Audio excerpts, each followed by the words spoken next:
Greetings, this is starseedscotty, my second astrology horoscope for June the 15th, 2018. So the first thing that I see in the transits that's quite significant for us all is a grand water trine. The moon is in Cancer, right now 12 degrees. Trining Jupiter in Scorpio at 14 degrees, and Neptune in Pisces at 16 degrees. And I think we had quite a big water trine last week, and Mercury is also in Cancer, so that's adding even more energy to this grand water trine. Our mind is connecting with emotions with Mercury. Moon in Cancer is powerful because the moon rules Cancer, and so I guess it's allowing us to tap into the subtle connections we have to our feelings. With Jupiter in Scorpio, that's really expanding our sense of what I talked about, the shadow. How quite often our emotions, we repress them or suppress them, especially the ones we don't like. And it's understandable. We want to feel good all the time. But in life, there's the good, bad, and the ugly. And sometimes our best lessons are when we have issues. Just like this ambulance in the background. That's an example of somebody's having a crisis. And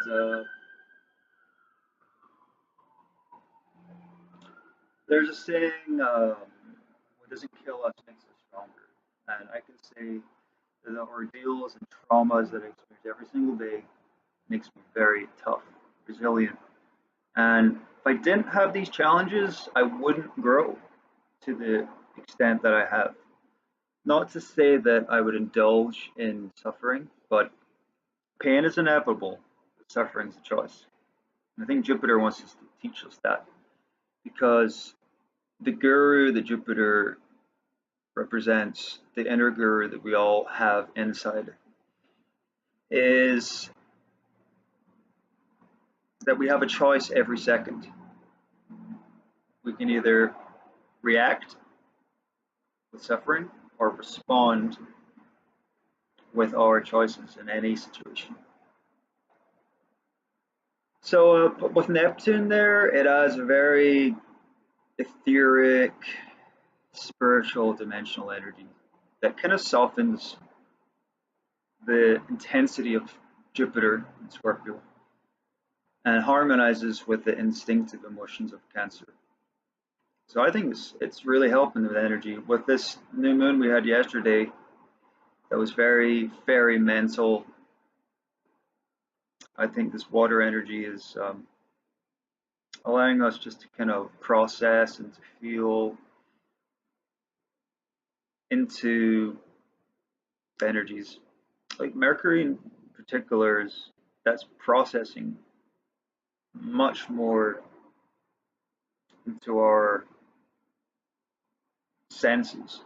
I'm really big on emotions because I've had a life of very bizarre mental things that I won't go into too much, but the emotions are very powerful. Thoughts are electrical, emotions are magnetic. That's Jim Self said that. And the emotional body is so powerful because I believe that we manifest with our emotions more than our thoughts, or the emotions are the foundation.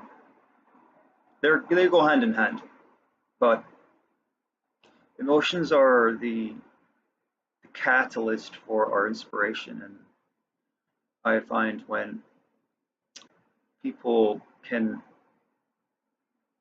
and that's why this grand water trine, I think it's just showing us that there's many layers to emotions. So anyway, also the moon is opposite. Well, it's past it, but it was opposing Saturn today. Saturn is at 6 degrees Capricorn, and that opposition, I think, really speaks to our instinctive sense of how we feel compared to our Saturnian responsibility. One keyword for Saturn is emotional self-reliance. That's from evolutionary astrology. Whereas Cancer and the moon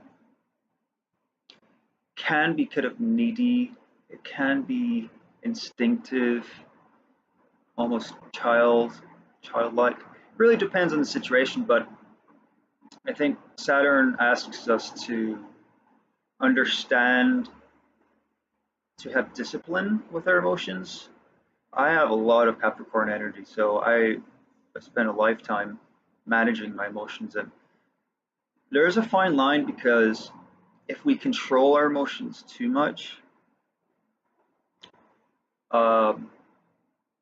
we become cold and sterile, and some of the archetype of Saturn, like a dictator. And then vice versa, if we're too emotional, we're like a reckless, whimpering drama queen king. And the fine line between that, I think, is understanding when to pour our emotions and when to control them. And discernment is a really big part. And Jupiter and Scorpio sextiling Saturn, Plato, I think, has really been asking us to look at our emotional boundaries. Because if we're open to everybody, then it can get very messy, and it can get very, because emotions are so sensitive and it's our subjective worldly experience. It's an intimate thing that I believe should only be shared with those who we have a close bond with. And for me, when I work at a health food store, I open my senses to be warm. I have a lot of Leo energy, so I like to put a lot of passion and warmth, but I maintain to have a discipline to not react. Something that happens thousands of times in my experience. I interact with hundreds of people in my health food store, Whole Foods, and it always amazes me that people get upset by the simplest things. When, for example, we don't have something in stock, a vegetable or fruit, people react with either anger or being upset. And to me, that is an example of the Cancer, not balancing the Cancerian emotional body, where we react to and get triggered from the trauma that's inside of the emotional body that hasn't been processed. This is where a lot of shadow work comes in, and Saturnian discipline. Really nice. We have Venus entering Leo, approaching the North Node. Really warm, loving energy, asking us to have fun and, that Leonian charm. I have a Leo rising, so I'm really big in Leo, and I think Leo is wonderful for having a love of self, love in the self instead of the self. Because Leo is ego. But if we have a healthy ego, we have love for ourselves as a way of self-expression that can be a gift for others. There was a good way someone's put it, to be full in the self instead of the self. So it's not narcissism where we're really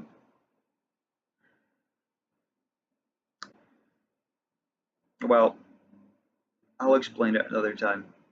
but basically it's a healthy ego. I really believe it's possible because I've spent so much time in my life repressing and denying my ego, and it's destructive. It's actually more selfish quite often denying the ego than actually expressing it, paradoxically. I've got a lot of Pisces, and that there's a lot of martyrdom, there's a lot of self-sacrifice, and Neptune is, well, it was squaring a lot of Gemini stellium, which was really activated in that connection with the mind and the transpersonal spirit.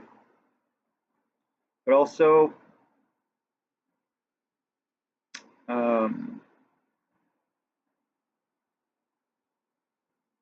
well, yeah, that's really fine. But the North Node with Venus is wonderful because it's their destiny, and um, Venus is the planet of love, of course, and our relationships.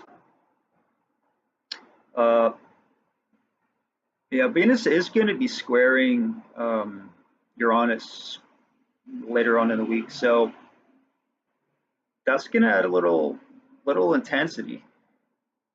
I'm not too sure how that's going to play out, but the Taurus Leo square, I'm curious if any of you have any suggestions on what that might represent. But I know some Taurus, some good Taurian friends, and there can be a stubbornness with Taurus because I believe it's fixed Earth, and Leo is kind of has that pride. So there can be a clash because they both have self-centered needs. But if you're honest in Taurus, that's much more transpersonal. So I think it's wanting us to evolve our self-worth, evolve our needs. And with Venus, I think squaring that, it's we can encouraging us to be more creative with our self-expression. I believe Ceres, the asteroid, is close here, and Ceres is all about self-nourishing, self-care. It's the asteroid goddess, also known as Demeter, and there's actually some asteroids transits I wanted to share.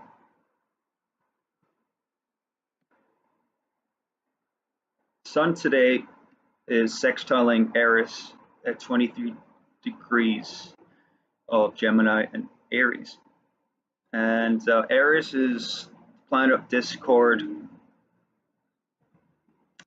I'm not sure if there's any other planets there, but we don't have much in Aries, so.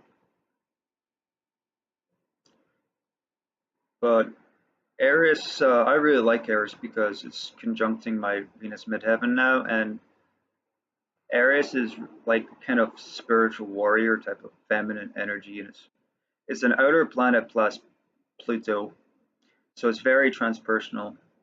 We might not feel it, but I certainly feel it, and I think she represents, to bring change to the world, we have to look at the dark side, and Eris has got a wonderful way of dealing with the shadow, dealing with the underworld. There's one story I heard about Eris, and in a nutshell, it's that there was a story in some ancient land, like ancient Greece or something, probably before then, where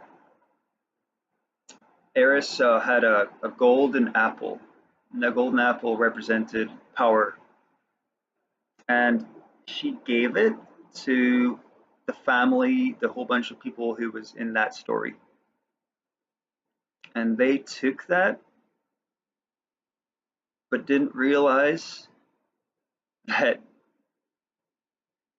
they were taking advantage of that power and not realizing that they could generate their own. That's not really the nutshell of it, but it's like Eris has all of the cards on the table, and by just being really direct, and in Aries is even more, is like instinctive, impulsive energy. And what I find a lot with Eris is people's true colors will come out when you are completely open and vulnerable to them.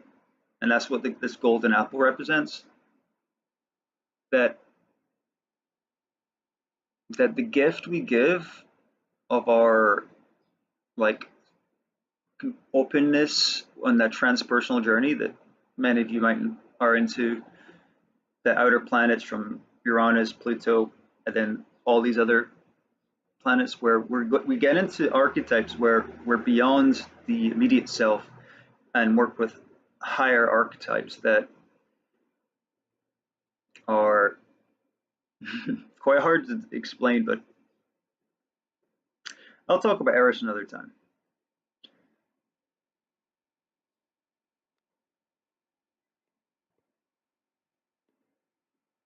Venus in Leo is trining Chiron, which is great. It's wonderful. Chiron and Aries. So that's really inviting us to look at our healing of self, Chiron and Aries. And I think we can explore different relationships, how the relationships we have with others reflect our sense of self. And with Chiron, there's that healing part. And Chiron's a very intricate archetype, the wounded healer. And quite often the pain, the challenges we face are the catalysts for our healing. There's a saying from an alchemist that the difference between a medicine and a poison is the dose. And in a similar way, the experiences we have with others can reflect the healing potential.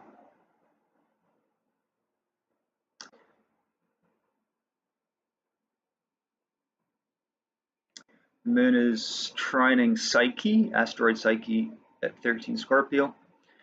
So Psyche is quite close to Jupiter, and Psyche is a love asteroid.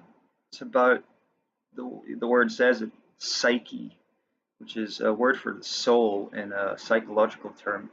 And Psyche helps us tune into the etheric world of how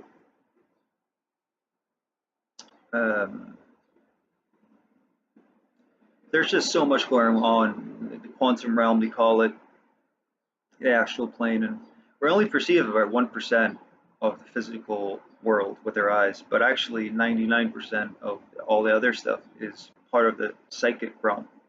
And that's why I'm so fascinated, because we can glean an information from these invisible worlds, and especially the emotions with Cancer, the moon trining this.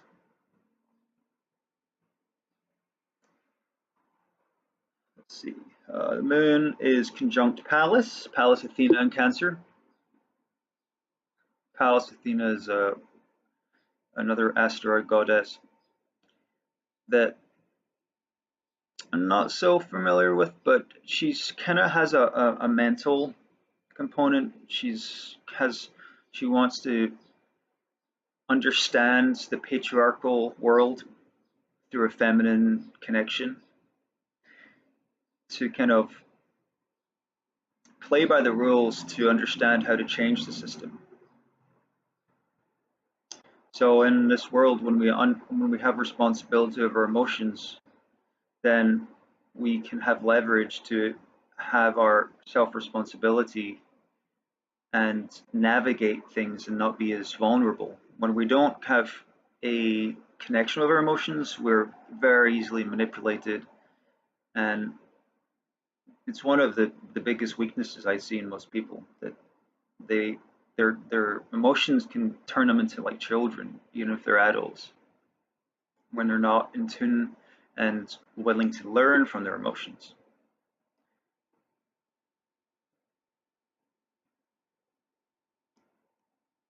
So the moon is squaring Haumea as well, and in Libra, Haumea is a planet past Pluto that's to do with earthliness, and I can't say so much about that. Well, maybe another time.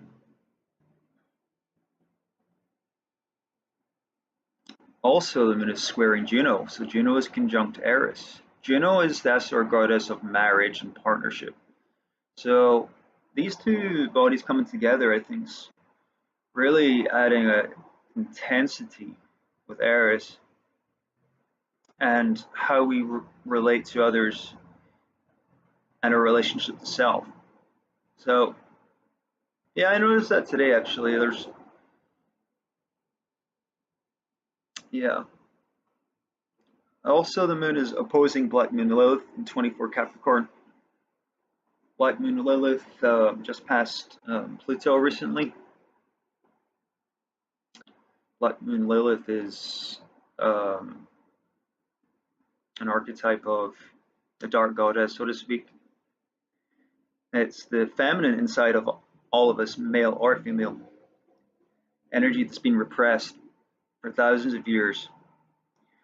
It's a long story, but I think it's because they're in the feminine brain.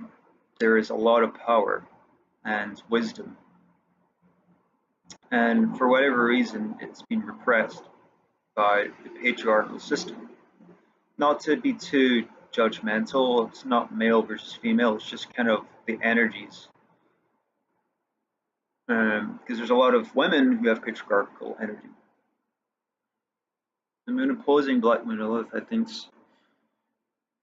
just like all the other things, is asking us to balance our emotions with our sense of responsibility. So to keep it to that, nice and simple. Um, these asteroid transits I look at is a website called serenity.com.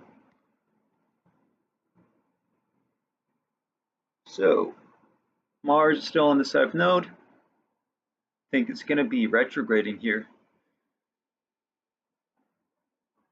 It's going to be opposing Venus later on in the week. So that's going to be a lot of alchemy. Mars and Venus are the yin yang, male female, and on the nodes, it's really going to bring a lot, I think, to the surface of what is our destiny and how can we learn the lessons from our past. With Mars, that planet of action, going, if we know our past, then it gives us more scope to choose our destiny. If we don't know anything about our past, then we're kind of doomed to the fate. There's a fine line, just like everything, because if we're obsessed with our personality and our story, then we can be limited by it. But I think there is a lot, especially understanding our natal chart, our astrology. When we know our patterns and the karmic situation we're in, then we have the free will to change. It's very empowering.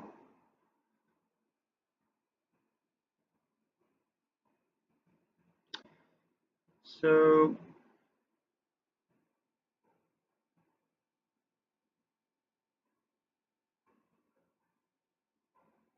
I think I'll leave it at that today.